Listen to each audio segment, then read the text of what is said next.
about you all the time.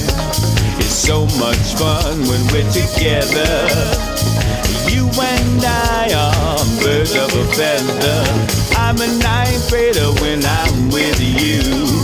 Can I carry your books home from school? My love is pure, don't you know? And baby, we got the flow. Let's fly high above the birds up in the sky. Never ever gonna look down. You and me, baby. All right, hey, what's going on, everybody? Here we got another Venice Beach Central. I'm very, very honored to have a good friend of mine here today, Mr. Kevin Williams. All right. Thank you for being here, man, and helping us out. Don, thanks for having me, man. You know, we're over here at Ocean Studios.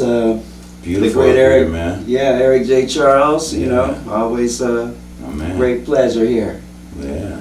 All right, man. So now we go way back. You know, it's an amazing, you know, just watching your art over the years. It's been a real amazing thing because, like, it's almost like the history of Los Angeles. It's like you've been part of like so many different movements, you know. Yeah, it feels like it. It definitely feels like it, man. It's been a crazy ride, that's for sure. And like all the other artists that came on here, right? You know, you performed at the Talking Stick as well. Yeah. You guys used to let me play drums, which is some of my favorite times, man. Man, you played drums awesome and guitar so awesome over there at the Stick. I saw you doing both. Yeah. Well, I shouldn't say nobody lets me play, but I usually don't get to play drums too much, so that was a nice period for me because I was just at home raising my kids, you know. Yeah. I was kind of semi-retired then, and it was just a great musical outlet, man, and it was nice and low-key, and I actually made a lot of friends out of, you know, new friends out of Talking Stick, and hooked up with a lot of old ones too, you know. Yeah, that's what's really rewarding for me is that when I hear that people of those groups of people that connected, right, they're still out there doing it. Doing it better and better every year. So Yeah. it was like a springboard for a lot of people. It really was, and it kind of tripped me out because when I first started going there, it was pretty low key, you know what I mean? And then it seemed like all of a sudden, all these people just started gravitating there, like somebody did the conch shell and said, "Come over here," you know what I mean? It was crazy. Like Danny Moynihan and Al Keith and all these people started showing up that I knew, you know, Mark Tyson and different people. I was like, wow, is this turning into, it kind of was like the center of music in Venice for a minute, I felt like. Yeah, and they had affiliations. We all had affiliations with Ocean Park when it was the little one. Oh, okay. Right, so Danny and them had been doing their thing over there, but they brought it over. Yeah. And then they brought the people that came over brought other artists because, you know, I was doing the booking and I was always like, hey, yeah, I'll help you out. What do you need, right? And with that attitude, inclusivity, right, it was able to grow and flourish through that. So You really did. I'm proud of that, and that's what we're doing here, man. I appreciate you helping us out here today, you know? Yeah, I mean, I'm pretty sure I had my first art show at the Talking Stick. I'm pretty sure. Yeah, no, I remember, like, hey, we'll do it, let's do it. Yeah.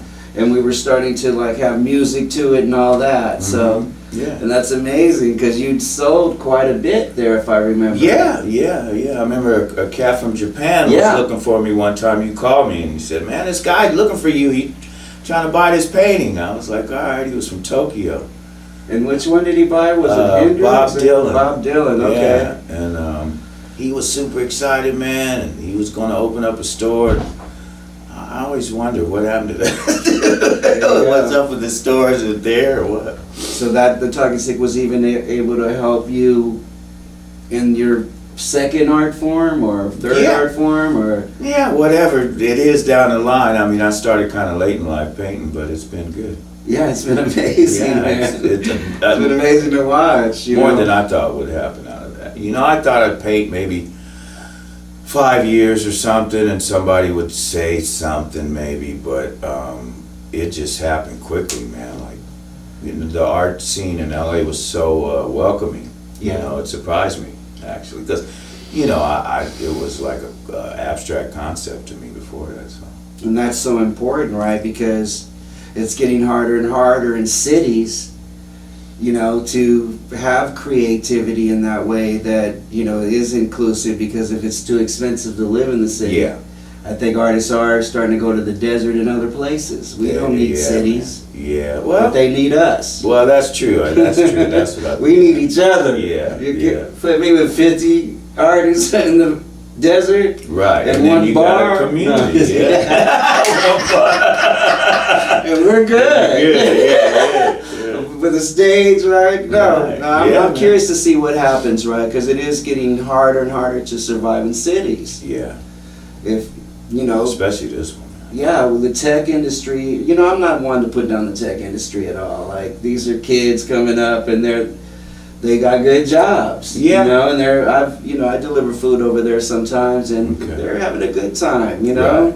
They got skills, man. Yeah, and that's, you know, but the repercussions of that is that, yeah, there's not enough affordable Right. housing. The which displacement we need is- we need the balance there. Yeah, that's right. And that's what made Venice great for all those decades is there was a balance, you know what I mean? There were professional people, but the artists kind of dictated the flow, what happened, you know what I mean? And that's kind of... Exactly, but one by one, right? You just, like my party, my 50th birthday, right?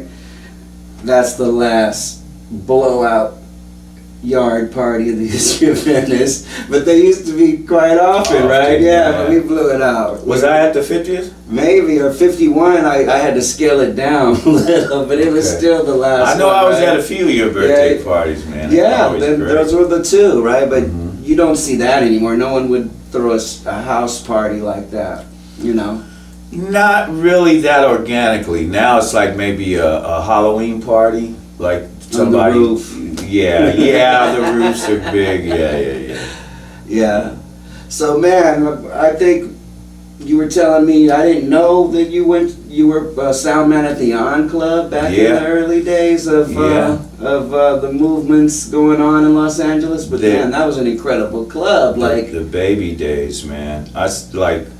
Like I was saying, the Untouchables. I met them. It was their second gig. They liked me a lot because I guess their first gig, the sound was horrible. First of all, the sound was horrible in the On Club anyway.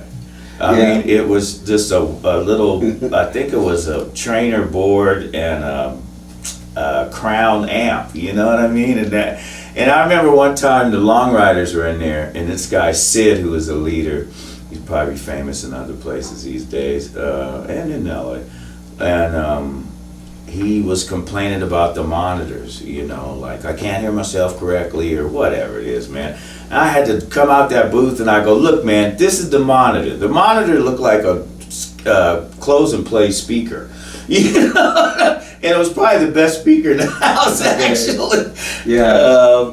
You know, so it was just a little hole, you know what I mean? And I'm like, dude, look around you. Like, Yeah. what do you think it's supposed to sound like? You know That's what I so mean? funny, Like, because, yeah, that's like the talking stick. yeah, it sounds like it sounds, bro. Just Yeah. play. It's not. You're not at the Roxy. You know, this is Dawn Club. We never noticed it. The audience, we never noticed No, it. I mean it sounded good enough. Yeah, You know what I the, mean? the energy was so incredible there, you know, That's with the the thing. ska thing, right? Yeah, Like, yeah. but there were a lot of reggae artists A playing lot of there too, reggae right? artists, like I said, Babylon Warriors. Like I said, my favorite one was Exodus and Sons of Jah. They were amazing. I wonder what happened to Exodus, man. I just haven't heard nothing about him since then. You said there was a Idrin. little rock scene too, the Bangles. The Bangs, before they became the Bangles, played there. 3 o'clock, like I said, Long Riders. There was punk rock on Yeah. like Tuesdays or something like that. I You remember. remember any of those groups? Oh, Yeah, Community FK. okay. Patrick Mata. He was Okay. odd. He was kind of like my man in The Cure. Okay, Robert Yeah. Smith. Okay. Yeah, he was in that vein, like maybe before Robert Smith came out. Who else, man? I mean, there was a lot of punk Yeah, rock that bands. was the scene at that time. These little places Mhm. like Madame Wong's West. Yeah, That's where it was going down. yeah. And there was a lot of bands, and it just, you know, it was their jump off point, man. Like I say, Fishbone, I seen their, I think it was their second gig. I had a funny feeling about Fishbone. Yeah, I think it was their second gig, and I remember I had seen the Untouchables first, and then Fishbone played. They might have had their own sound, man, but maybe I was running sound. I can't remember. All this stuff's a long time Yeah, ago, man. bro. Okay, And so I yeah. remember I went outside. And Angelo stood there the first time I met him, and I was like, "Man, you guys are good. You should play with Untouchables." And he goes, "We ain't scared of Untouchables." And I said, "You're not supposed to be scared of them, man. Just play a gig." And then he looked at my friend Popeye. I don't know if you remember Popeye used to work the door there. That name sounds really familiar. Popeye's a tall, light-skinned brother. He was in Five Heartbeats and also Hollywood Shuffle. So you can see him. He's the tallest person in each movie.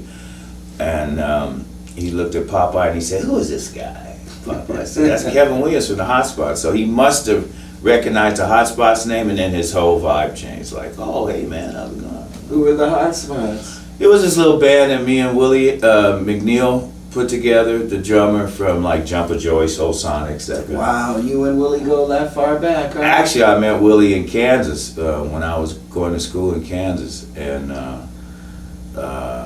Wow. yeah, I was in Topeka, and I was in a mall. I was in a band back there as well. That was fairly big, you know. I'm gonna say maybe we was the second or third biggest band in the area. And he came up to me, man, and he goes, "Hi, my name's Willie McNeil. I'm 17 and I'm really good." That's what he told me. He said, "I play drums and I'm really good." And I was like, "Wow, this kid's bold," you know what I mean? And so we got to talking. I went to check out his band. He had a punk rock band called Abuse. So years later, I moved back here, and then, I'm not years later, a little while later, I moved back here, and then they moved out here. The band Abuse, they had a cat named Alan Oslager that kind of took him under their wing and brought him out here, and they recorded some stuff, but the thing kind of fell apart. And then I was living with my first daughter's mother down in South Central on Figueroa, off Figueroa, and that didn't work out. Her mother didn't like me very much, so she said, "You got to get this Jimi Hendrix looking, you know what, out of my house." And just so like Faith would have it, man, I called Willie. I said, "Man, what's going on?" He goes, "Man, I got an apartment in Hollywood, so, you know, come up here. We got free rent. I'm the maintenance man." Right? It was our Yucca and Cherokee. And Lita Ford was our landlord from the Runaways. Okay. That was our landlord, yeah. She was Wow, cool too, so wow. she had made Willie the maintenance man, so that was a good setup. So anyway, when I was working at the On Club, saw the Untouchables, they had like all these women, you know, going crazy. Me and Willie was like, "We need to get a band together like this so we can get a girlfriend," right? Because we was That's kind of simple. floating at the time. That's simple. You feel me? So then we put this band together, and Kane Carruthers, who ended up, it was crazy, man. He was a bass player. Every male in the Hot Spots ended up playing with the Untouchables at some point. Okay. So we tried to get this band together, and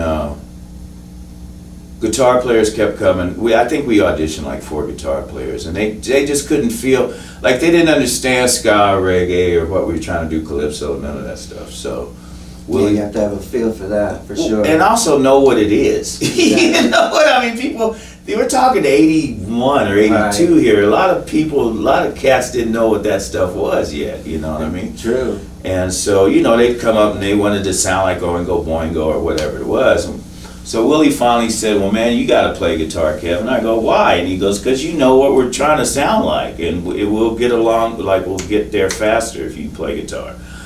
So I maybe knew a couple chords, man. I was like, all right, I'll try out, and that's how all that started. What band was that? It's called the Hot Spots. Okay. And Kane Carruthers was the bass player. We had a cat that played with us for a while, Henry Southside Slim. He wasn't called Southside yet, but he played guitar. We had Diane Boothby singing and playing keyboards. This girl, Tina Zapata, was like our toaster. You know, bands had toasters back then, so she was our toaster. Yeah, we played the Yacht Club a few times. The Untouchables saw us. They became mutual fans, and within 6 months, man, we were opening up for them at the Whiskey. Okay. Yeah. I was at some of those shows at the Yeah. Whiskey. So you Yeah. would have seen a very nervous me trying to play guitar. So yeah, our paths were crossing even then, and then Yeah. that led to the Soul Sonics. Let's see, after the Hot Spots, oh man, this is a long way back. Probably the next major thing, not that the Hot Spots were major, but the next band I was in that made some noise was probably Talkback. Okay. Yeah. Did they have Willie in that? No, that was Bruno Kuhn, Okay. Rock Dietrich, Kevin Ricard, who's gone on to be like an A-list guy, see him on TV all the time. Okay. Percussion player, Jeff Holly, my buddy playing sax. This cat Dave Sutton that ended up joining Tears for Fears for a while on bass. And well, how that happened was I was living in the Valley. Now I just got my first job, man. Like after, oh man, that was a while. I hadn't had a straight job for a while, and so I was broke. I was living with this girl, and so I had to go get a job. So I was working at the ceiling tile factory. Okay. So here I am, a fledgling guitar player, cutting ceiling tile with a, you know. No, I'm no. like, man, I can't be at this job very Yeah, long. yeah. I was there about 4 days, I think. Me and my girl had a little argument. My boy Jeff Holly said, man, come down to the Belly Up tonight. I'm playing with this band. So I was like, cool, man. I get out the house and, you know, take a little ride. Belly Up is like 30 minutes this side of San Diego. And then when my man Bruno, the leader of the band, saw me, I don't know how he knew I could play guitar. I'm not sure, man. But their keyboard player was from Colombia, and they wouldn't let him pass the checkpoint. Okay. So he needed another instrument, and he said, come sit in with us tonight. And I was like, okay, so it did, and it was fun. And the next day I was getting ready to go to work, not happy about it. And he called me and he said, man, you want to play with us? I got a record deal on A&M Records. We get $375 a week to rehearse to make this record. And, you know, we play shows, and I think about 100 a show or something, whatever it was. And I was like, man, where do I sign up? Let me get out of the ceiling tile factory, you know what I mean? So that started that. That band toured the West a lot. Ended up in that movie, Pretty in Pink. Okay. Yeah. And One of the songs? yeah. What song is that? It's called Rudy, Okay. and I'll look that it's up. like at the 10-minute mark of the movie. Okay, cool. Okay, I don't want to dwell in the past, you know, but I know it's just too much thank you, to... man. Thank you. I'm going to come back to it, though. So what are you doing now? Because your music is always progressing, and that's what is that your artistry never stops growing. And what? Yeah, well, I think my kids helped that a whole lot, man. Oh, really? Yeah, because, you know, I went to see my daughter's holiday show. She goes to the Crossroads last week, man. She sang lead vocals on this song. Awesome. Awesome. She plays So, bass and sings. yeah, she plays on your latest things? She's singing on it. Oh, she's singing on it? Yeah. Oh, actually, yeah. Her and her friend produced a track too. Okay, so you brought 3 songs with you today, right? Yeah. What one would you like for us to play first? I think the single is "Touch Me." Touch Me? Yeah. All right, folks. This is Kevin Williams, and we're gonna cut to one of his latest songs, his latest creations, called "Touch Me." Enjoy. Touch me, touch me, you really wanna touch me, touch me, touch me, touch me,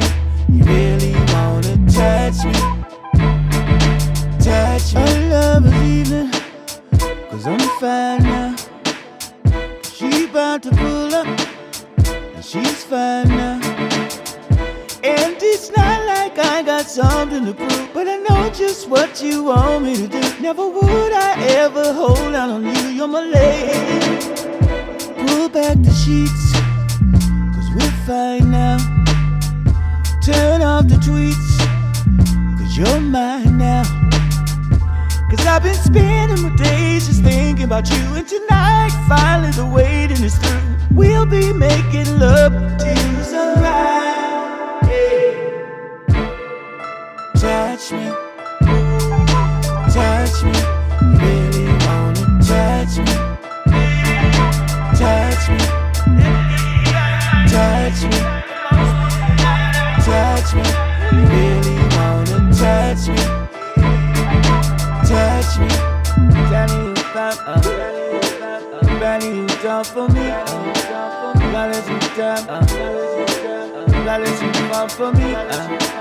Tell me you found you done for me.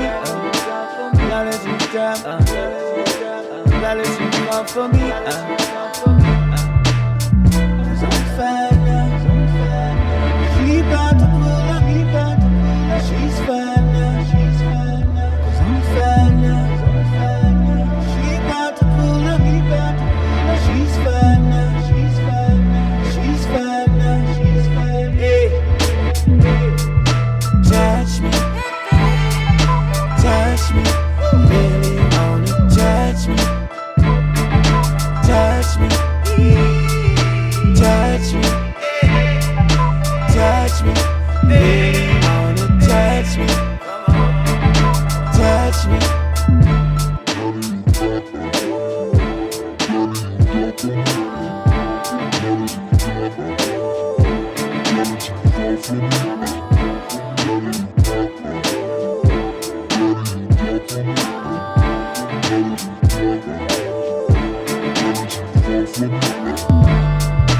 Touch me, touch me, really wanna touch me. Touch me, touch me, touch me, really wanna touch me. Touch me.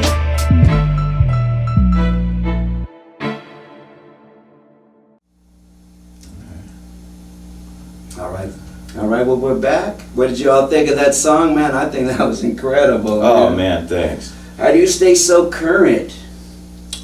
The kids.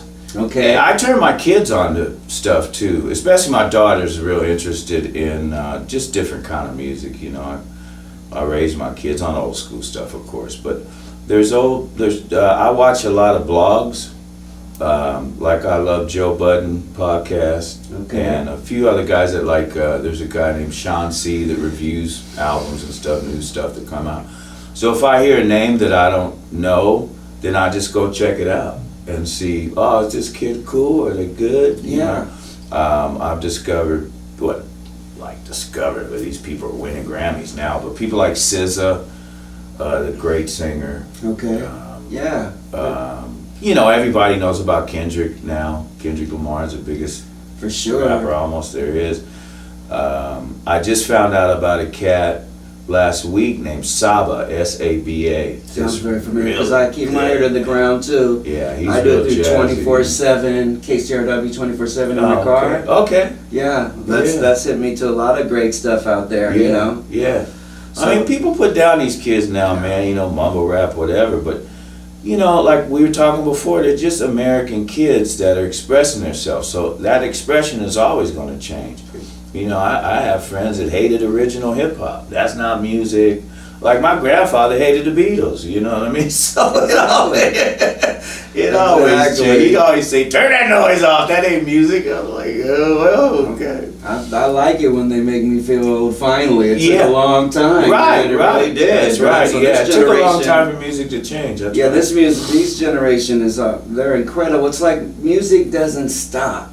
No, and it's not going to It's never gonna stop. No. Kids are gonna be attracted to music forever. And American music is like the most innovative music there is still on the planet, because in America, we're obsessed with new. Everyone wants the new thing, the new sound, the new this, the new joint, you know, the new shoes, whatever it is, man. So these kids are constantly trying to outdo each other, you know, to come up with something new, just like we were when we were kids. I remember when I was riding with Terry Hamilton, his father was listening to the blues, going blow, blow, blow, and we were like, that's their music. That we were only one generation removed, and it was already their music. Right. It just keeps. Yeah. And that's what's great about it. It's not going to stop. No. Now, do you think that's, you know, like I went to Congo Square recently, right? And you've been there. Do you think that's the West African influence that they're talking about there? They are. I mean, these kids, you know what's interesting, I was talking to my daughter about it. Like cats like Travis Scott, Trippie Redd, these new peoples, even SZA to a certain extent, their parents are West Indian, a lot of them. You it's know like what I mean? early hip hop. Yeah, they're like Biggie's people. Yeah. And they still put that in the vibe. You know what I mean? They still eat roti and all that. So it's like, you know, they eat McDonald's too, but they put that in the vibe, man. And you can hear it, and like I can hear a lot of reggae influence in current hip hop, whether they know it or not. You know what I mean? Like, the toasting that you mentioned, right? You used to mention the girl toaster right there. That's part of the origins of that. That definitely is, man. And there was a big Jamaican influx in New York City at that time, and that's where I learned about Bob Marley. They came back from New York with that and disco, right? So it's like, wow, this is off the hook, right? Yeah. So you and your daughter, her name is? Isabella. Working on a video together. Yeah, well, she directed this video. I had a conversation, well, it was a Facebook conversation with a cat who I really like, and he put up this post one day. It was after that cat shut the people up in school. I think that was Florida? I don't know, there's been so many of them, man. Exactly. Anyway, the guy's in the video. Right. I try not to glorify him too much, but he put up a post that said something like, if the kids hadn't have bullied the guy, he would have done that, or something like that. He was having empathy for the shooter. And I was like, man, we can't go there. Like, most of the time, I don't respond to too many things on Facebook, but that one was like, bro, we can't go there. Like, we can't start feeling sorry for these people. First of all, the kid didn't even go to school anymore, I think. He got rejected by a girl or something, came back, found out he was bullying her, you know what I mean? So, but that kind of opened my mind a little bit, like, well, what if I did think about how he was thinking, right? So I wrote the song from his point of view. Okay, wow. Yeah, and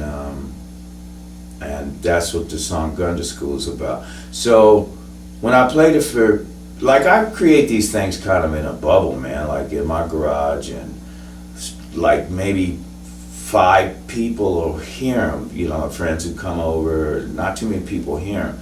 So the first time I played it for my daughter, I mean, until I put them up, you know, until I put them up on the sites. I think my daughter was the first person I ever played the song for, and at the end of the song, we were both tearing up, you know. Oh, wow, I thought, wow, this is heavy. So it's about her world, man. It's about, you know, kids taking guns to school and shooting them up. So she directs videos all the time with her and her brother running around acting silly, her cousins and stuff like that. They make movies and all that. So I said, well, Bella, you got to direct this one, because this is where you live, you know. I mean, this is your area. That's amazing. And she came up with that. I didn't give her any coaching or anything, man. And when I saw the video, it blew me away, you know. All right, well, let's take a look at it right now. What's the name of this? Gun to School. Gun to School by Kevin Williams and his daughter Isabella. Take a look at it. You can make your state safer. You can be part of changing the culture that death is okay in the pursuit of some idealized idea about what the Constitution says. The current bout of renewed focus on gun violence in this country began with a horrific but relatively rare event, a mass shooting in a school. At this moment, please raise your hand if you have been affected by gun violence. I got this trouble inside, just don't know which way to turn. It's something I just can't hide. They bully me every day. I hear the teacher's words burn down to my heart. It goes all the way, bruh. I'm over trying to explain myself, so now I don't lean on nobody else. As you can see, I got something inside my hands, bruh. It's time to carry out this evil master plan, bruh. I took my gun to school today with me, 'cause nobody wants to play with me. They don't even sit next to me. They got nothing else to say to me. I took my gun to school today with me, 'cause nobody wants to play with me. They don't even know what to say to me. They just look and stare right through me. This time they won't look away. They'll have to focus on this. My weapon drawn like a pump fist. I won't go down in defeat. Right now it's my turn on top. Better be quick on your feet, bruh. You'll never do this again to me. You should have been a better friend to me. I'm gonna be the man when I walk through that door, bruh. You'll see me like the guy you never saw before, bruh. I took my gun to school today with me, 'cause nobody wants to play with me. They don't even sit next to me. They got nothing else to say to me. I took my gun to school today with me, 'cause nobody wants to play with me. They don't even know what to say to me. They just look and stare right through me. They'll blast my story, you'll see, up on that big TV screen, and then you'll know what I mean. It's all you be talking about. My name will come out your mouth. You'll think I was chasing clouds. No. And you'll remember my face from now on. I won't be invisible any longer, 'cause I've been holding on to this pain all of this time, bruh. And not one teacher's asked me what was on my mind, bruh. I took my gun to school today with me, 'cause nobody wants to play with me. They don't even sit next to me. They got nothing else to say to me. I took my gun to school today with me, 'cause nobody wants to play with me. They don't even know what to say to me. They just look and stare right through me. I took my gun to school today with me, 'cause nobody wanna play with me. They don't even know what to say to me. You don't even know my name, do ya? I took my gun to school with me. I took my gun to school with me. They don't even wanna play with me. They don't even wanna play with me. I took my gun to school today with me.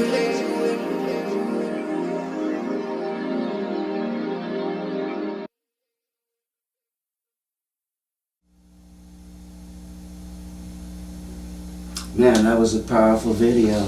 Your Yeah. daughter, how old is she now? 15. Man, and you know, I hear that a lot of stories from the artists I've been here about their kids. They're all like filmmakers now.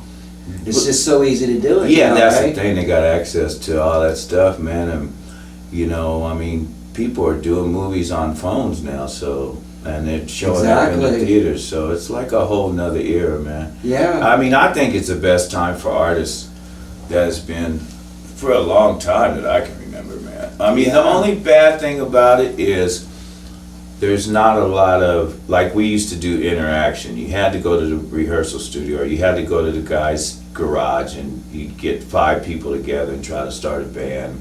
So you had to communicate with each other, say what you liked, didn't like, blah, blah, blah, blah, blah. A lot of communication.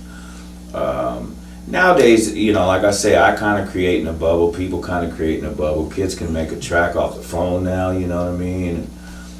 So I think the new communication, how they do, is like features.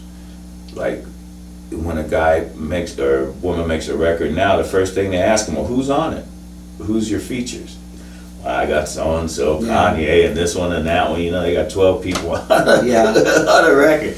So that's how they. And I'm not sure if they're even together in the studio most of the time, but that's how they show each other love now. You know, which is cool. Yeah, I had a girl I'm working with right now, and she wants to send me stuff, and I need to build a relationship. I can't just go off of going back and forth and we're not even together in person. I can't It is a work that trippy way. thing, yeah. Well, we're used to doing it another way. Because I'm trying to bring some out of her, right, that's different. Right. That I need to be there in real time, in person, right? So she's coming on board with that, but that's cool. Yeah. So just getting back to moving forward a little bit, going back in history, right, with the Soul Sonics and that you were a part of, Willie McNeil. You mentioned you've known him all those years. Yeah. And you became like the acid jazz movement, and you guys were like, you know, were a big part of that for sure. And yeah, I feel like we were LA's chapter. Yeah. The New York chapter was Groove Collective in my mind. They came out of Giant Step. Yeah. And you said you guys played there? Yeah, we played Giant Step, New York City one night. I think we started at 1 in the morning or something like that, which was 4 in the morning for us or something. I don't know. Yeah. I remember it that was just like getting we were grooving over there. Yeah, Right? we were thrown off, and it was one of them shows like we kind of sleptwalked through it, but the people went crazy, man. Yeah, because 1 o'clock there is just getting going. Yeah, I It's couldn't just believe eating how, up. you know, I had been to New York several times before with like the Bone Daddies and played. Okay, so the Bone Daddies, were you in them simultaneously, or you? No. What happened was I was in the Bone Daddies for about 4.5 years. You know, that band blew up at one point, and we had a video on BET, which was a big deal. I'm not sure if I saw that. First I was watching BT every day at that time, right? Well, it's funny because Donnie Simpson would always laugh when he'd say our name. He'd go, and here's a video. You know, he looked stoned all the time. He was Here's a video by the Bone Daddies. He'd go, man, I love those guys' names. He would always say that. And I don't know if we were the first multiracial band to be on BET, but one of the first. And then we had a video on MTV, or a couple videos actually, one with Tommy Chong, and you know, that band blew up, man. We ended up playing in front of almost 100,000 people at Golden Gate Park one day with Santana and all kind of stuff. I was like, wow, where am I, you know? And that was before the Soul Sonics? That or was before after? the Soul Sonics, and the Soul Sonics, I really like that acid jazz movement, right? Mhm. Would you consider yourself jazz artists or funk artists or hip hop artists? What would you have considered yourselves? At that time? Yeah. Oh, Soul Sonics? Yeah. Yeah, we were acid jazz band. Okay, yeah. That's so what that Willie you were and jazz. the bass player Jazz. It was Jazz Collins. It was those two guys' band, and they started it at the King. And I think they called it Sono Lux or something like that at the time. And what happened was I had quit the Bone Days and got off the road. I was kind of like had sort of not a nervous breakdown, but I was done, man. Yeah.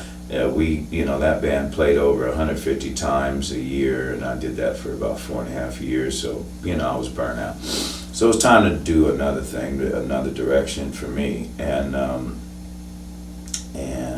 I believe it was the weekend after I quit the Bone Daddies, Willie told me about the King. I stepped in there on a Sunday night, and within a year, we were playing the Jazz Cafe in London. My God, and King's another one of those historic, organic places that just happened, like the On Club, right? Just happened. Yeah, and I think acid jazz for me was a jazz movement. I was in postmodern jazz QTED, PMJQ at that time, right? And doing a club called Jazz It Up. That's how I met you. I remember Jazz It Up. That's how I met you, right?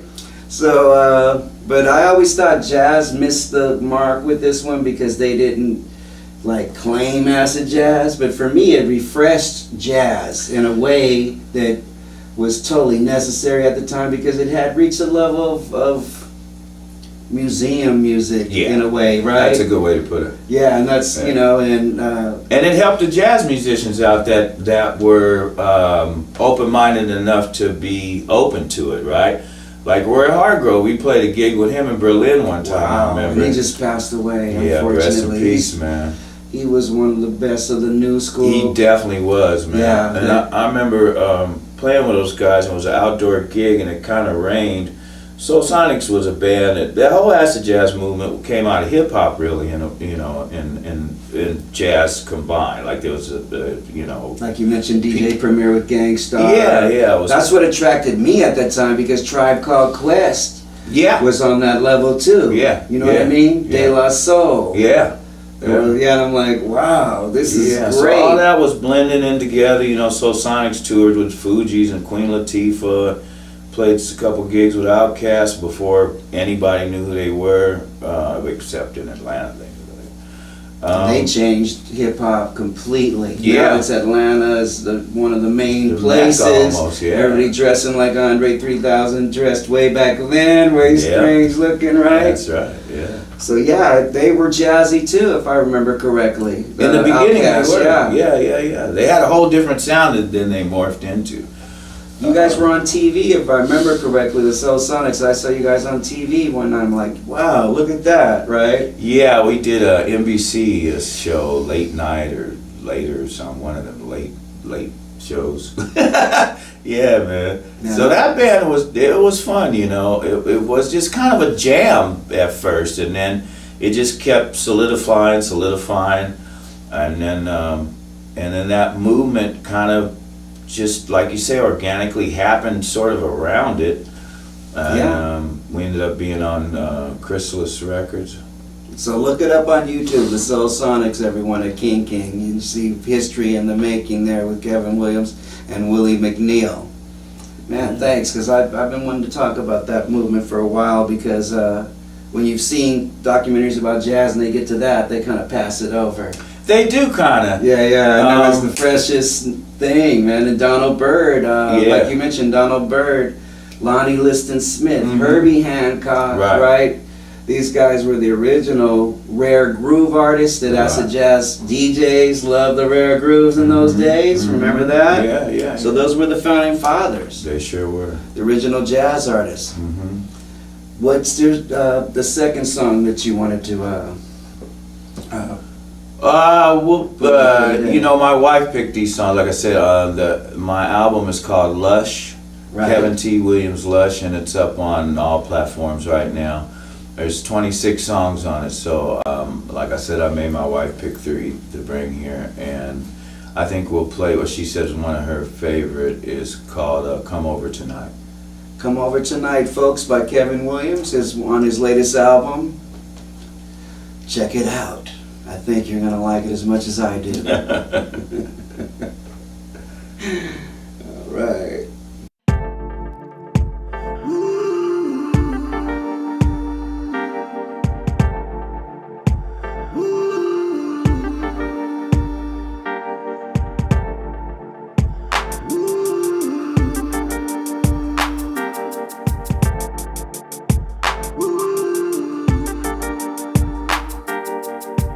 Stuck at home, all by myself, staring at the TV till there's nothing left. You are always on my mind, even though it seems, oh, that even now you appear in my dreams. Come over tonight, come over tonight. If you come over tonight,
Yeah, man. Again, keeping current. It's amazing. Your drum beats are amazingly current, and your arrangements are too. Yeah, well, I think there's magic in some of those new artists. So I'm trying to. It sounded foreign to me, you know, when a lot of this stuff started coming out, Drake and those different kind of people. Yeah. It was perplexing to me. Like, how do they make a track so minimal, but they hear so much over it to say what they're saying in the melodies? You know, that kind of. Because a lot of these tracks are just kind of going, you know what I mean? And what they put over it is like all this stuff. And you're like, how did he even hear all that? You know what I mean? So it fascinated me, man. So I tried to delve into that vibe, you know, see if I could make any sense out of it, you know. Awesome. Well, it's working, man. Thanks, man. And I always listen to the kids also. I've never, because I remember they used to do that to me. Like, Madonna, like they were talking about Madonna, right? And like, man, I'm loving Madonna at Right. the time, right? You're putting down our generation. I don't do that because I know that every generation is great. And Yeah. if you just give them the platform. Sure. Everything we talked about was platform. We talked about BET breaking all these artists, right? We talked about those clubs breaking all those artists. Yeah. So that really helps a movement. Places and yeah. spaces I've been, right? That's right. Like the Talking Stick help artists Yeah. of all age groups. So that's what was That's right. that was multi-generational because I believe in community and that all generations dwelling in one place. That's like a neighborhood. Absolutely. Yeah, and that's my restaurant background that I was born into as a child, you know. So, man, I think thank you for coming out. I'm gonna take us out on that last song, brother. But thank you so Okay. much for coming and helping us out, always, brother, and being the Yeah. inspiration for Los Angeles that you've always been, and Venice, of course. Oh, man. You live in Venice with your lovely wife, Yeah. Andrea, right? Yeah. Yeah. And I'm so proud of you and proud to know you and just to see, you know, I've been seeing you back in the day, man, and your life is just, you're so blessed. Absolutely, man. I've Yeah. been really fortunate to just kind of be at the right spot at the right time, you know, and things just blew up, you know. I mean, but LA is just such an amazing city, you know. The time I came up, man, with the Untouchables, Fishbone, Chili Peppers, Jane's Addiction, the Bangles, Motels. yeah, they were a little older than us, but we looked up to them. You know, Yeah. they was already making records, and we were like, you know, eating falafels, talking about one day, you know what I mean? So it's just an amazing city to be in and to see the thing. I've known cats, man, that, you know, I knew that slept in their car, and then they ended up worldwide stars. You know what I mean? Like crazy. For sure, man. Like so many that we could So name, many. like Yeah. Beck, Yeah, you just don't. Kendrick, Yeah, right? That's right. The whole Ice Cube and, you know, Eazy-E NWA, Tree that we talked yeah. about. The Eazy-E Tree. How That's many right. people? It's mind-boggling, right? Yeah, my mom used to babysit Ren, man. There you go, and that's the Yeah. story of And Compton. then you You know, like, wow, these guys, you know, they're like worldwide. like the on Club Echo Park and that side, Los Feliz had stuff going on, right? And Yeah, dude. and we're really curious to see where it's going from here. Yeah. Like I said, and I have a good feeling about it. Leimert Park, all these places are doing some wonderful things as well. And what's the name of this last cut? Oh man, I forgot which one I brought because my wife picked it. I see who did Come With Me. I mean, Come Over Tonight. The other. Oh, it's called My Family Holds Me Down. Okay, My Family Holds Me Down. Yeah. All right, man, and we're gonna end on My Family Holds Me Down. Again, a Kevin Williams production, playing all the instruments in his wonderful voice on there. Let's give it up one more time for Eric J. Charles behind the scenes, doing his thing and making it all happen here at New Ocean Studio. Thank you so much, Venice Beach Central. My name is Nikki Black. We'll see you next time. Peace out forever. Venice in the house. Yeah, man. All right, brother. Silver screen, seeing in my head, so pristine in my purple bed. Christina, shot with the white lens. Comes McQueen, sexy she can get. This is the life and the wife, time to get it in. So full of love, what we become, giving credit right now. Keeping it together, we're just getting better every single day. Only for my lady, I would take a fade, but never fade away. 'Cause my family holds me there. When nobody's around, where the sun is stormy, always comes before me. Yes, my family holds me there. 'Cause my family holds me there. Keeps my wealth from going there. Within troubled waters, wifey, son, and daughter. Yes, my family holds me there. Yeah, yeah, yeah. Second scene, chilling in the jacuzzi. In jumps the Goldens, trying to make the rules. Water splashing, everybody laughing out loud. But inside, seeing them makes me proud. Watching them grow, and they both know we'll climb up on. I'll be around through ups and downs. I will never let go. Keeping it together, we're just getting better every single day. Only for my lady, I would take a fade, but never fade away. 'Cause my family holds me there. When nobody's around, where the sun is stormy, always comes before me. Yes, my family holds me there. 'Cause my family holds me there. Keeps my wealth from going there. Within troubled waters, wifey, son, and daughter. Yes, my family holds me there.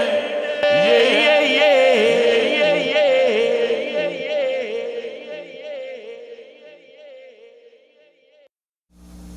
And I just thought of this, that, you know, Kevin, you came in and sang on our video on our track that on our website here, Venice Beach Central. Let's Fly High, right? Yeah, yeah. And so when you guys hear that on the website, that is Mr. Kevin Williams here. So thanks Right. again. We'll see you next time. Love, peace, and happiness. So that one.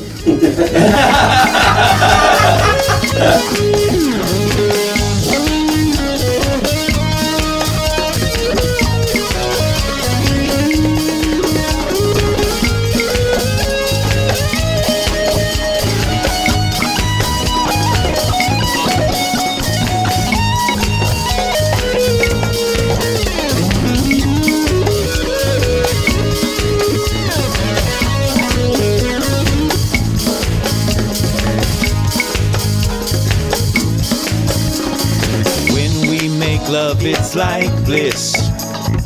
Right from the very first kiss. And our burning desire is what lights the fire. You're under my skin. I'm happier than I've ever been.